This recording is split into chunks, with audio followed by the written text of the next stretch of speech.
नमस्कार, आप देखना शुरू कर चुके हैं बीआरजी न्यूज। दिन भर की कुछ अहम और खास खबरों के साथ बीआरजी न्यूज रूम में आप सबका स्वागत है। खबरों का सिलसिला शुरू करने से पहले एक नजर आज की सुर्खियों पर। छाणी कॉमर्शियल प्रवेश द्वार मामले में बड़ौदा महानगर पालिका को हाईकोर्ट का नोटिस। 23 सितंबर को हाईकोर्ट के सामने जरूरी दस्तावेजों के साथ उपस्थित रहने का हुक्म।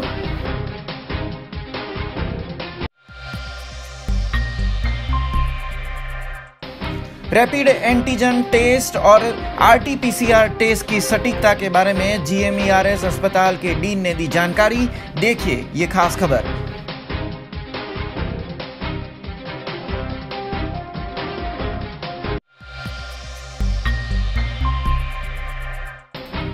वाघोडिया के विधायक मधु श्रीवास्तव एक बार फिर सुर्खियों में। कोरोना से ठीक होने के बाद मंदिर में नृत्य करते विधायक का वीडियो हुआ वायरल।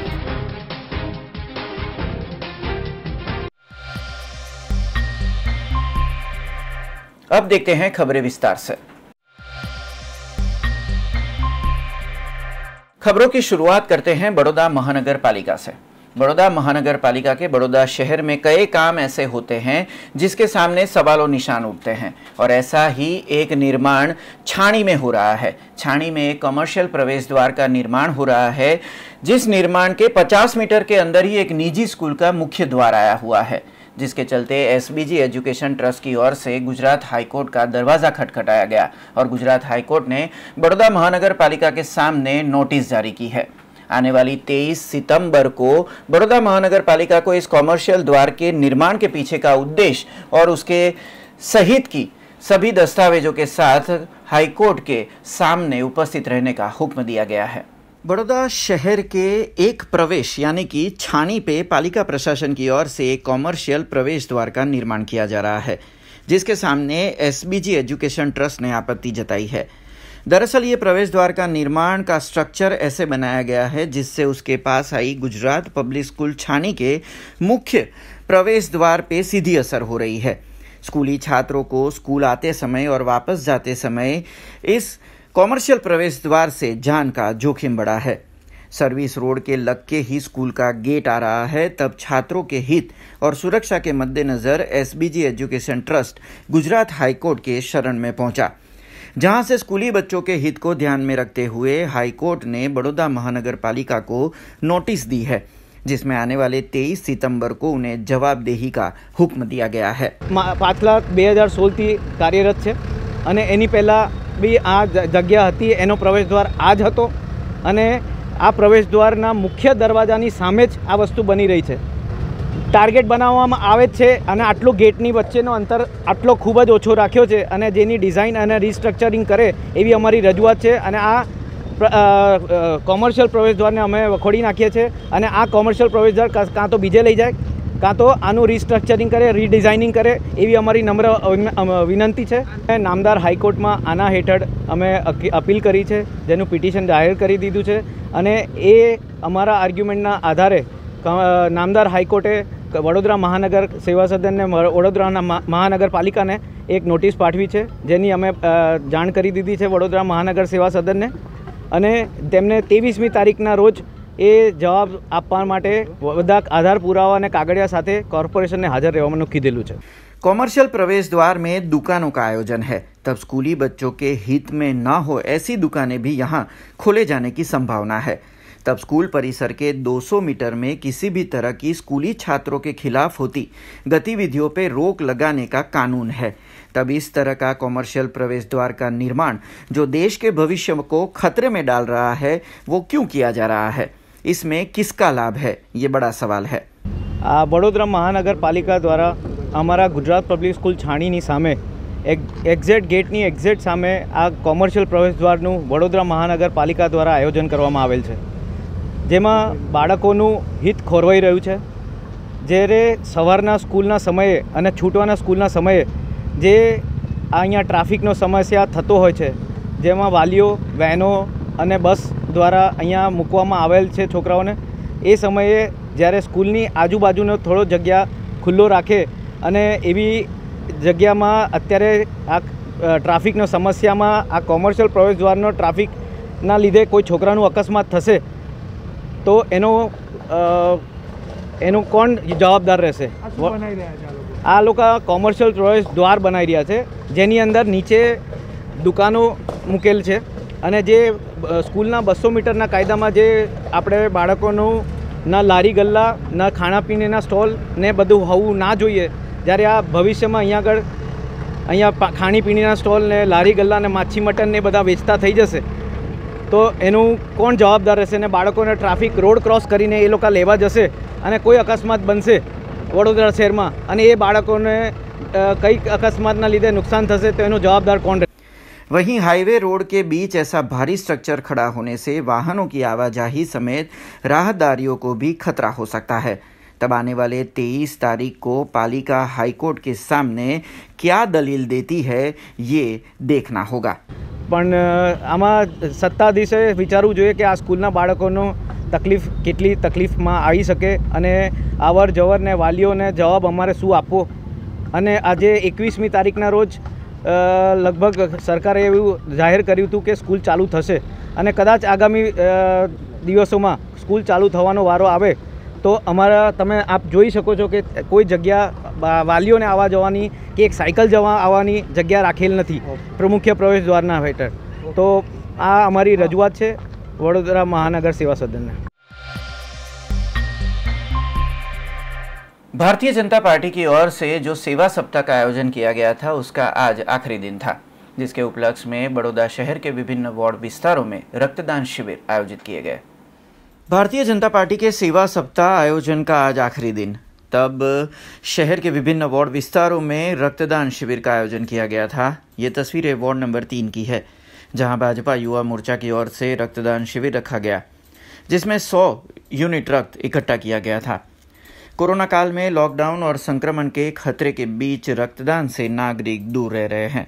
तब किसी भी मरीज की जान बचाने कभी भी रक्त की आवश्यकता पड़ सकती है, जिसके मद्देनजर भारतीय जनता पार्टी की ओर से रक्त सहायता के जरिए सेवा की गई थी, जिसमें प्रदेश के आला नेता शब्दशरण ब्रह्मभट्ट खास उपस्थित रहे थे.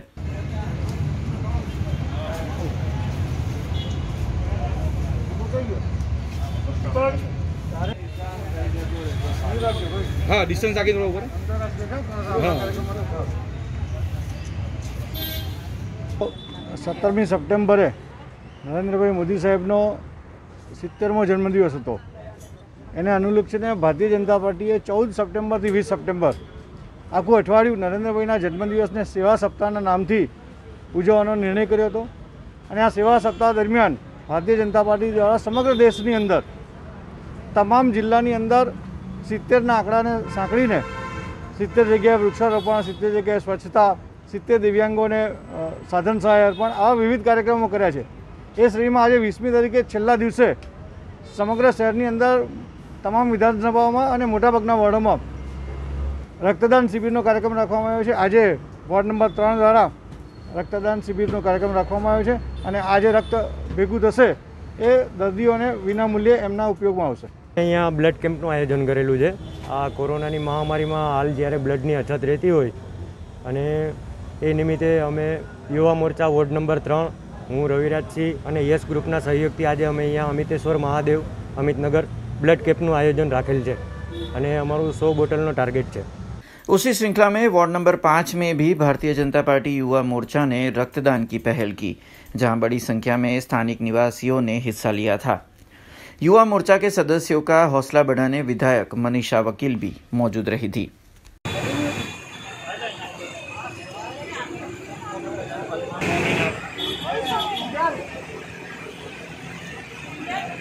આપણા વડાપ્રધાન નરેન્દ્રભાઈ મોદીના 70મા જન્મદિવસ નિમિત્તે વોર્ડ 5માં આજે બ્લડ ડોનેશન કેમ્પનું આયોજન કરવામાં આવ્યું છે.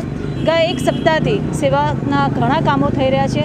દરેક દિવસે એક નવા જ કંઈ કામ આપણે ભારતીય જનતા પાર્ટીના કાર્યકર્તા કરી રહ્યા છે. આજે વોર્ડ 5માં બ્લડ કેમ્પનું આયોજન કરવામાં આવ્યું છે. રક્તદાન એ સર્વોત્તમ દાન કહેવામાં આવે છે. ત્યારે કોરોનાની પરિસ્થિતિમાં જ્યારે લોહીની ખૂબ જરૂર હોય છે એવા સમયમાં આખા વડોદરામાં વિભિન્ન જગ્યા પર બ્લડ કેમ્પનું આયોજન કરવામાં આવ્યું છે. એવી જ રીતે વોર્ડ 5માં પણ કરવામાં આવ્યું છે. ખૂબ ઉત્સાહપૂર્વક સોશિયલ ડિસ્ટન્સ મેન્ટેન કરીને આ કાર્યક્રમ વોર્ડ 5ના સર્વ કાર્યકર્તાઓ દ્વારા કરવામાં આવ્યું છે અને હું ખૂબ ખૂબ અભિનંદન આપું છું આખી ટીમ વોર્ડ 5ની ટીમ. बड़ौदा शहर में कोरोना संक्रमण के मामले लगातार बढ़ रहे हैं. तब कोरोना संक्रमित मरीजों को जल्द ढूंढने के लिए रैपिड एंटीजन टेस्ट किया जाता है और साथ में दूसरा टेस्ट है वो RT-PCR टेस्ट है. इन दोनों टेस्ट के बीच का भेद क्या है और दोनों में से सटीक नतीजे कौन सा टेस्ट दे रहा है, इसके ऊपर GMERS गोत्री अस्पताल के डीन से BRG न्यूज़ ने खास बातचीत की. कोरोना महामारी का खतरा बड़ौदा में लगातार बढ़ता जा रहा है, जिससे पालिका प्रशासन और राज्य सरकार पे भी दबाव बढ़ा है. तब कोरोना के मरीजों की पहचान के लिए इन दिनों 2 टेस्ट किए जा रहे हैं, जिसमें से एक रैपिड एंटीजन टेस्ट है जबकि दूसरा RT-PCR टेस्ट है. रैपिड एंटीजन टेस्ट का परिणाम 15 से 20 मिनट में मिलता है, जबकि RT-PCR टेस्ट का परिणाम 24 घंटों में आता है. तब आज गोत्री अस्पताल के डीन शीतल मिस्त्री से हमने दोनों टेस्ट के मतलब समेत दोनों टेस्ट के रिपोर्ट की सटीकता के बारे में पूछा, तो उन्होंने क्या कहा ये आपके लिए जानना बेहद ज़रूरी है. इससे आप कोरोना टेस्ट के बारे में सही और सटीक जानकारी प्राप्त कर पाएंगे. आप सब जाणो छो कि कोरोनानी महामारीमां कोरोना वायरसનું ડાયગ્નોસિસ કરવા માટે મુખ્યત્વે 2 પ્રકારના ટેસ્ટિંગ થઈ રહ્યા છે. એમાં એક તો રેપિડ એન્ટીજન ટેસ્ટ છે જે ખૂબ સસ્તો છે અને 15થી 30 મિનિટની અંદર આનું રિઝલ્ટ આવી જાય છે, અને બીજો ટેસ્ટ છે RT-PCR.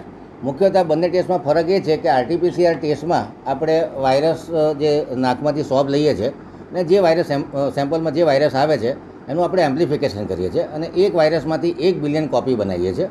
માનો કે તમારા સેમ્પલમાં 4 કે 5 વાયરસ આવ્યા તો એના 4 થી 5 બિલિયન કોપી બની જાય, જેથી એને ડિટેક્ટ કરવા સહેલા પડે છે. જ્યારે રેપિડ એન્ટીજન ટેસ્ટમાં આ રીતનું એમ્પ્લિફિકેશન થતું નથી, એટલે એમાં 15થી 65% કેસોમાં ફોલ્સ નેગેટિવ રિઝલ્ટ આવવાની શક્યતા હોય છે. જ્યારે કોરોના કેસોનો દર વધી રહ્યો છે તે વખતે વ્યાપક પ્રમાણમાં ટેસ્ટિંગ વધારવું જરૂરી છે, અને રેપિડ એન્ટીજન ટેસ્ટ એ પોઈન્ટ ઓફ કેર તરીકે માસ સ્ક્રીનિંગ માટેનું ખૂબ મોટું હથિયાર સાબિત થઈ રહ્યું છે. વડોદરામાં Gotri medical college, SSG hospital અને અર્બન હેલ્થ સેન્ટર પર આ ટેસ્ટ કરવામાં આવી રહ્યા છે.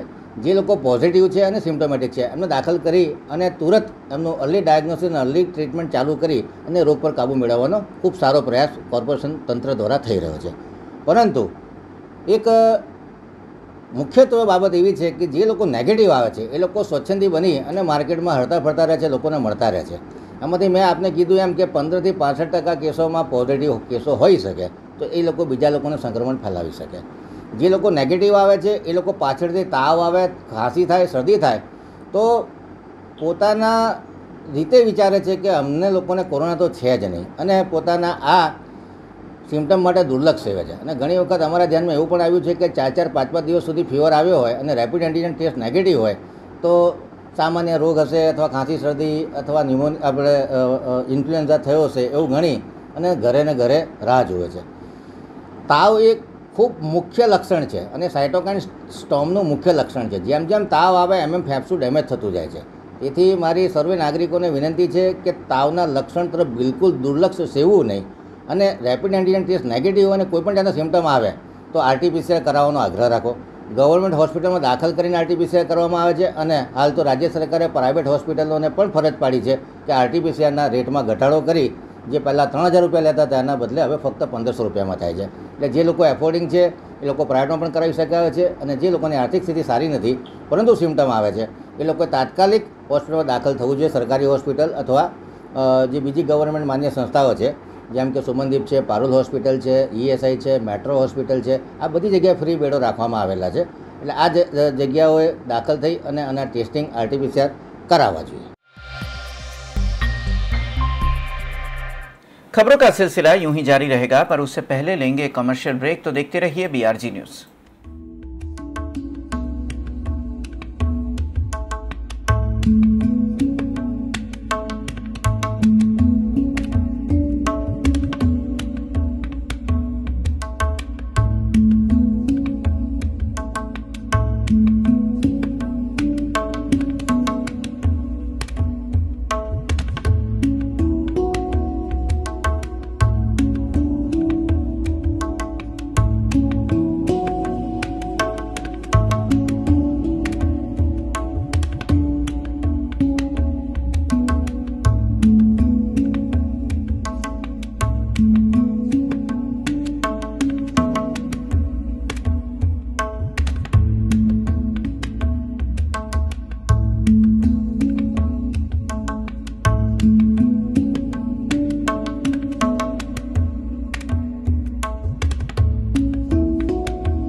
ब्रेक के बाद फिर से आप सबका स्वागत है।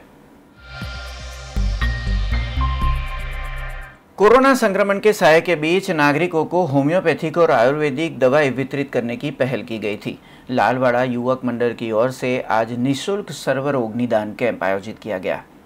बड़ौदा के लाडवाड़ा युवक मंडल की ओर से सर्वरोग निदान कैंप आयोजित किया गया, जिसमें पारुल यूनिवर्सिटी के फैकल्टी ऑफ आयुर्वेद और फैकल्टी ऑफ होम्योपैथी के डॉक्टरों का सहयोग मिला था।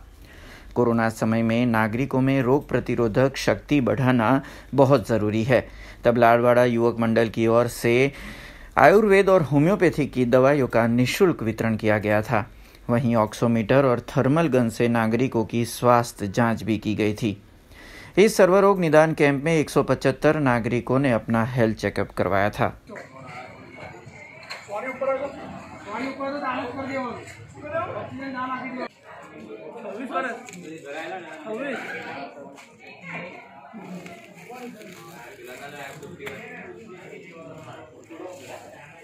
आज रोज फैकल्टी ऑफ आयुर्वेद और faculty of homeopathic Parul university सहयोग थी लाडवाड़ा युवक मंडल द्वारा सर्वरोग सेवा कैम्पनु आयोजन कर्युं छे कि जेवी रीते विश्वनी अंदर कोरोनानी वैश्विक बीमारी चाली रही है और अपना देशनी अंदर पण चाली रही है, एने नाथवा माटे अमे आयुर्वेदिक दवा और होम्योपैथिकनी रोग प्रतिकारक शक्ति वधारवा तेमज बीजा रोगों होय एनी दवानुं पण विनामूल्ये वितरण करवामां आव्युं छे। अत्यार सुधी अमारी पासे 575 केस थई चूक्या छे। कोरोना काल के बीच जिला प्रभारी डॉक्टर विनोद राव ने आज बड़ौदा शहर के 3 स्मशान गृह का दौरा किया था, जहां पर कोरोना संक्रमण से होने वाली मौत के बाद मृतदेह के अंतिम संस्कार करते कर्मियों से चर्चा की गई थी और खास तौर पे इन कोरोना वॉरियर का शुक्रिया अदा भी ओएसडी डॉक्टर विनोद राव ने किया था। कोरोना काल में शहर के भिन्न स्मशानों की परिस्थिति का दौरा आज ओएसडी डॉक्टर विनोद राव ने किया था, जहां उन्होंने कोरोना में हुई मौत के मृतदेह के अंतिम संस्कार करते कर्मियों से बात की थी। कोरोना संक्रमण में स्मशान में काम करते कर्मी भी एक कोरोना वॉरियर्स की तरह ही अपना फर्ज निभा रहे हैं। तब इन कर्मियों की हौसला अफजाई और उनका शुक्रिया अदा जिला प्रभारी डॉक्टर विनोद राव ने किया था। साथ ही में इन कर्मियों को होती दिक्कतों के बारे में भी उनसे ओएसडी डॉक्टर विनोद राव ने चर्चा की थी। आज सवारे खासवाड़ी स्मशान, आकोटा स्मशान और वासना स्मशान मुलाकाते गयो तो जे प्रमाणे दिवस रात त्या केटलाक क्रिमेशन करता वर्कर्स अने वोलंटियर्स काम करे छे, एमने मळीने एमने मोटिवेट करवा माटे शहर तरफथी तंत्र तरफथी एमने आभार मानवा माटे अने एमने मोटिवेटेड राखवा माटे अमे गया था। त्यां कोई समस्या होय, एमने कई समस्याओं थती होय ए समझवा माटे केटलाक फीडबेक ए प्रमाणे आव्या के डेड बॉडी त्यां वेटिंग में समय बहु अमुक तबक्का में दिवस दरमियान अमुक तबक्का में त्यां वेटिंग में बहु समय जाय छे। ए फीडबेक त्यांथी मेळवी लीधा। एकाद वखत एवुं बने छे के बॉडी आव्या पछी रिलेटिव्स ने एक बे जना लेट आवे एना माटे राह जोईए छीए। दरमियान बीजी बॉडी एमना निर्धारित समय मुजब आवे छे अने ज्यारे बीजी बॉडी त्रीजी बॉडी आवे अने पहेला जे वेट करेली बॉडीना कारणे बीजाने कदाच वेट करवू पड़े छे अथवा पहेलाने वेट करवू पड़े छे। एवुं पण बने छे के होस्पिટલમાંથી क्रिमेटोरियम में जाण कर्या पछी एमने जे नक्की टाइम आपीए छीए ए समय में एमना माटे राह जोईए छीए, पण होस्पिटल में लांबा प्रोसिजर डिस्चार्ज प्रोसिजरना कारणे कदाच एक्सपेक्टेड टाइम करता अर्धा कलाक पोणा कलाक जेटला लेट आवे तो दरमियान बीजा कोईने टाइम आप्या होय ये लोगों पहोंची जाए तो एना कारणे पण बोटलने कावता होय अने अमुक टाइमे एक साथे अलग अलग जग्याएथी एक साथे आवता थाय छे। पण त्रणेय जग्याए मुलाकाते गया। गोत्री में अत्यारे जे बंध छे ए पण तात्कालिक सोमवार मंगळवार सुधी चालू करवा माटे सूचना आपी, जेथी करीने आ 4 क्रिमेटोरियम्स अने खासवाड़ी में खास करीने 2 गैस चिताओ अत्यारे चाले छे, बाकी 14 लाकड़ाथी जे चिताओ छे एने पण कोविड प्रोटोकॉल मुजबना क्रिमेशનમાં પણ ઉપયોગમાં લેવા માટે અમે સૂચના આપી છે। પહેલાં કોવિડ પ્રોટોકોલ મુજબના ક્રિમેશન ફક્ત ગેસના ચિતામાં થતા હતા। છેલ્લા 10 દિવસથી ઇવન લાકડાના ચિતામાં એ પ્રોસિજર મુજબ કરી શકાય, એટલે એના માટે પણ અમે સૂચના આપી છે। છતાંય કંઈ પણ બોટલને કોઈ પણ તબક્કામાં થતા હોય એ દૂર કરવા માટે અમે પ્રયત્ન કરીશું। સાથે સાથે ત્રણેય જગ્યાએ લાકડા માટે કોઈ અછત નથી। મેન પાવરના દૃષ્ટિથી બધા સેટિસ્ફાઈડ છે અને હજુ પણ એમને મોટિવેટેડ કઈ રીતે રાખી શકાય એ માટે પ્રયત્ન કરીશું।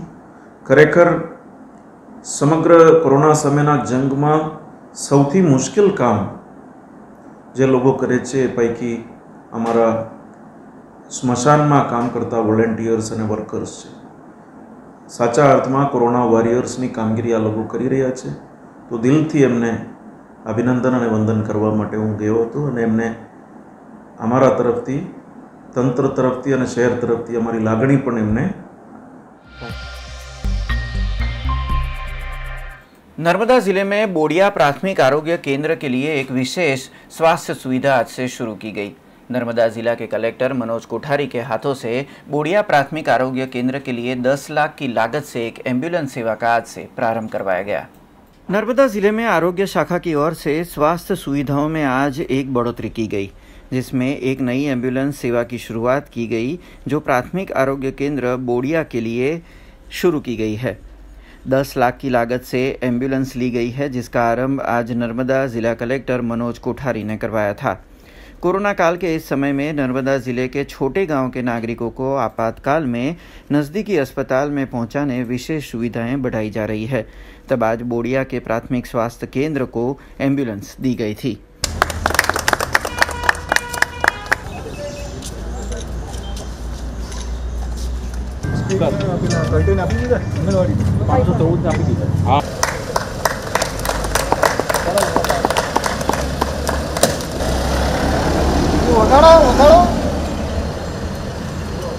आरोग्य शाखा तरफथी डिस्ट्रिक्ट मिनरल फंड 2019-20 फंडमांथी टोटल कुल 10,43,000 एक फोर्स मोटरनी एम्बुलेंस प्राथमिक आरोग्य केंद्र बोरियाने लोकार्पण करवामां आवेलुं छे। खास करीने बोरियाना जे डुंगरियाळ विस्तार छे ए विस्तारनी माताओ बाळकोनी सेवाओ माटे तेमज खास करीने हमणां हालनुं कोविडनी परिस्थितिने ध्याने रहीने डिस्ट्रिक्ट मिनरल फंड द्वारा जे फंड फाळववामां आवेलुं हतुं आरोग्य शाखाने एमांथी जेम पोर्टल परथी आ गाड़ी खरीदवामां आवी छे अने जिल्लाना प्राथमिक आरोग्य केंद्र बोरियाने माननीय कलेक्टर साहेबना हस्ते लोकार्पण करवामां आव्युं छे। वाघोडिया के विधायक मधु श्रीवास्तव एक बार फिर सुर्खियों में आए हैं। मधु श्रीवास्तव कोरोना पॉजिटिव पाए गए थे, जिनका इलाज बीते कई दिनों से चल रहा था। कोरोना को हराने के बाद वो बड़ौदा के एक मंदिर में पहुंचे, जहां पर भजन की ताल पर उन्होंने नृत्य किया। ये नृत्य देखते ही देखते सोशल मीडिया पर वायरल हो गया। इससे एक बार फिर भाजपा के विवादित विधायक सुर्खियों में आए हैं। आप भी देखिए ये वीडियो।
Pakai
खबरों का सिलसिला खत्म करने से पहले एक नजर आज की खास खबरों पे। छाणी कॉमर्शियल प्रवेश द्वार मामले में बड़ौदा महानगर पालिका को हाईकोर्ट का नोटिस। 23 सितंबर को हाईकोर्ट के सामने जरूरी दस्तावेजों के साथ उपस्थित रहने का हुक्म।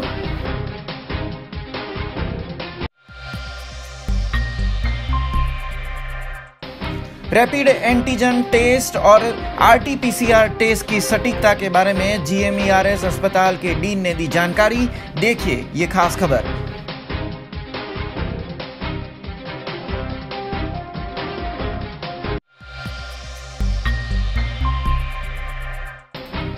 वाघोडिया के विधायक मधु श्रीवास्तव एक बार फिर सुर्खियों में। कोरोना से ठीक होने के बाद मंदिर में नृत्य करते विधायक का वीडियो हुआ वायरल।